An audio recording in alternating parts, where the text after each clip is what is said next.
오늘은 10년차 교사 기준으로 걸러야 하는 어린이집에 대해서 알려드릴 거예요. 그리고 어린이집 입학 전에 확인해야 하는 것을 파일로 정리해서 무료로 드리니까 고정 댓글 확인해 주세요. 여러 군데 상담도 가보고 우리 아이한테 맞는 곳 고르려고 했는데 근데 현실은 다릅니다. 원하는 타이밍에 자리가 없어요. 상담도 내 마음대로 못 가죠. 오라고 해야 갈 수 있어요. 그리고 갑자기 연락이 와서 결정을 압박합니다. 어린이집 첫 상담 갔을 때 반드시 확인해야 하는 핵심 포인트 바로 시작하겠습니다. 통화가 어려운 어린이집 바로 걸으세요. 부모님들 급해지면 일단 전화부터 하시죠. 근데 원장님 안 계세요. 그래서 메모 남겼는데 연락이 안 옵니다. 메모 전달이 안 됐다면 직원 관리의 문제고 전달이 됐는데 콜백이 없다면 기본 예의 문제입니다.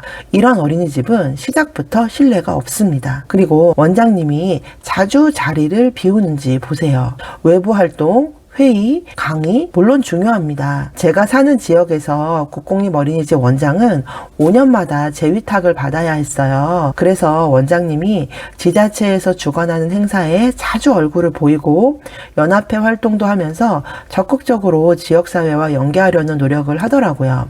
어린이집 책임자는 누구인가요? 원장이잖아요. 원장이 자주 자리를 비우면 긴장감이 떨어질 수밖에 없어요. 에이, 시스템이 잘 되어 있겠죠. 이렇게 생각하실 수 있는데요. 그럼 중간 관리자가 바로 응대를 했겠죠. 현실은 대부분 담임교사들이 급하게 전화를 받으러 뛰어나옵니다. 그 짧은 순간에도 아이들 안전은 문제가 될 수 있고요. 입학 후에도 원장님과 통화가 어려운 어린이집이라면 안전사고가 나거나 긴급한 소통이 필요할 때 불편하겠죠.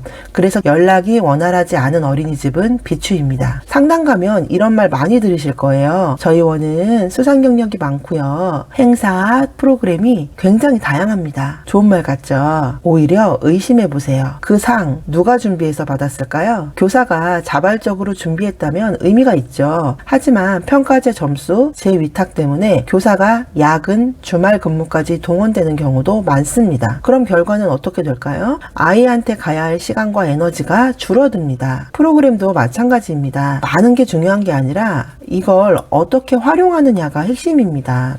그 행사에서 12개월 아이들은 무엇을 하나요?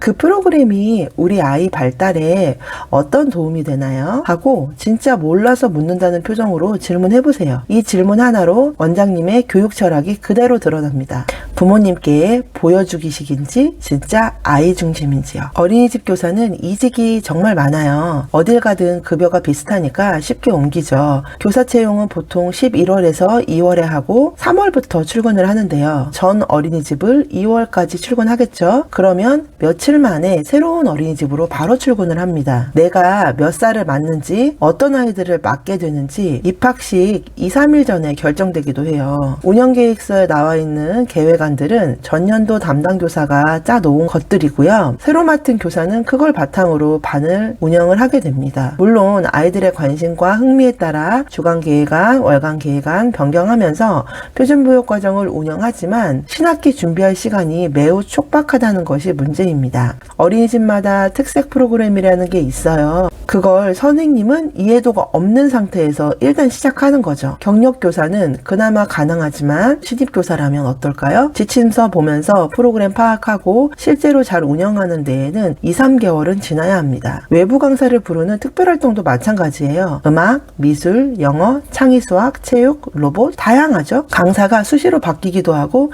선생님마다 가르치는 방식이 많이 차이가 납니다. 외부 강사가 와서 수업을 하면 담임 선생님 입장에서 몸은 편해요. 아이들이 참여만 할 수 있게 독려해주고 사진 찍어주면 되니까요. 그런데요, 영유아기 아이들은 시키는 대로 하는 것보다 주도적으로 하는 걸 좋아해요. 특별활동은 놀았다는 기분이 안 드는 거죠. 그럼 배웠다는 기분은 들까요? 오전에 친구랑 만들던 거 오후에 이어서 만들고 싶은데 특별활동을 해야 하니까 못 놀았다고 생각하더라고요. 원장님 말씀으로는 집으로 방문하는 수업보다 저렴하게 다양한 것들을 배우니까 요즘 부모님들이 이런 걸 좋아한다고 하더라고요. 여러분들은 어떠신가요? 교사, 아이에 대한 언급이 없는 어린이집 가장 위험합니다. 제가 가장 중요하게 보는 기준이에요. 어린이집의 핵심은 프로그램이나 커리큘럼이 아니라 교사입니다. 아이들은 선생님의 말투, 행동을 그대로 따라합니다. 꼭 물어보세요. 선생님들 근속연수는 어떻게 되나요? 원장님께서 교사를 채용할 때 가장 중요하게 보는 기준은 무엇인가요?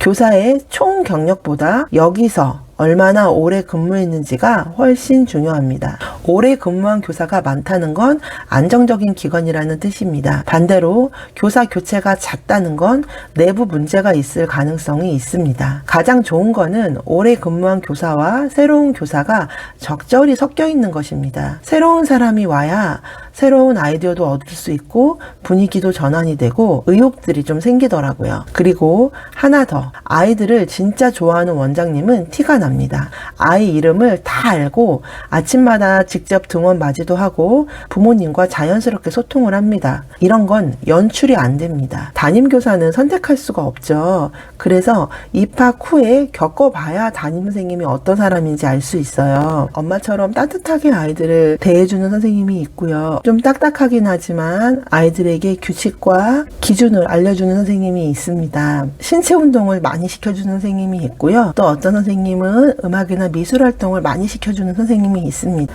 그거는 그 선생님의 강점이에요. 매년 같을 수는 없습니다.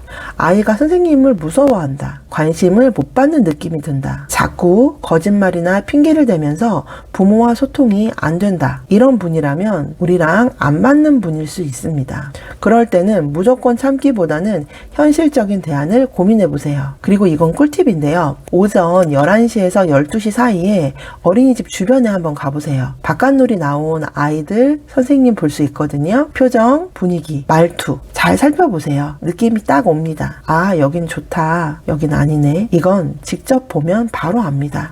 정리해 드릴게요.